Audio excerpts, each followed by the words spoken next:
విశాఖ జిల్లా పెదగంట్యాడ మండలము గంగవరం బీచ్లో అలల ధాటికి కొట్టుకుపోయిన యువకుడి కోసం గాలింపుగా కొనసాగుతోంది.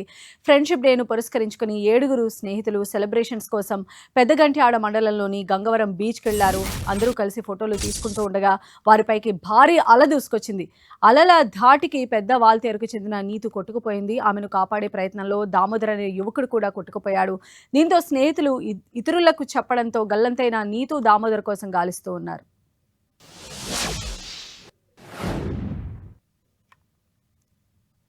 సో ఫ్రెండ్షిప్ డే సెలబ్రేషన్స్ కోసం వెళ్ళినటువంటి ఆ ఫ్రెండ్స్ మధ్య అలలు ఎగిసిపడుతున్నటువంటి దృశ్యాలు మనం ఎక్స్క్లూజివ్గా 10 టీవీ స్క్రీన్ పైన చూస్తూ ఉన్నాము.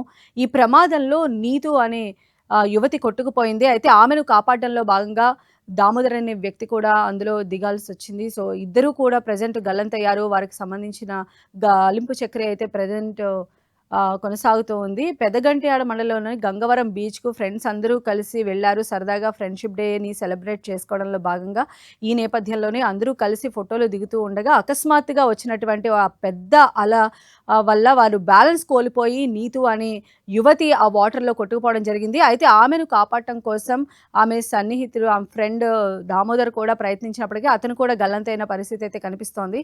సో ఆ చివరి నిమిషాలకి సంబంధించినటువంటి ఫుటేజ్ మనం ఇక్కడ క్లియర్‌గా చూడొచ్చు. సో ఫ్రెండ్స్ అందరూ కలిసి ఫ్రెండ్షిప్ డే సెలబ్రేషన్స్‌లో భాగంగా ఆ బీచ్‌కి వెళ్లారు. అక్కడ ఫోటో దిగేటువంటి ప్రయత్నం చేశారు. అందరూ అక్కడ చాలాసేపు మంచిగా టైమ్ స్పెండ్ చేసి ఆ తర్వాత ఫోటో దిగారు. బట్ అనుకోకుండా వచ్చినటువంటి ఆ అలల ఉధృతికి ఒక్కసారిగా నీతు తన బ్యాలెన్స్ కోల్పోవడము, అలలతో పాటు వాటర్‌లోకి వెళ్ళిపోవడం, ఆమెను రక్షించే క్రమంలో దామోదర్ కూడా వెళ్ళడం. సో ప్రెజెంట్ అయితే వారిద్దరికి సంబంధించి గాలింపు ప్రక్రియ అయితే చాలా ముమ్మరంగా కొనసాగుతూ వస్తోంది.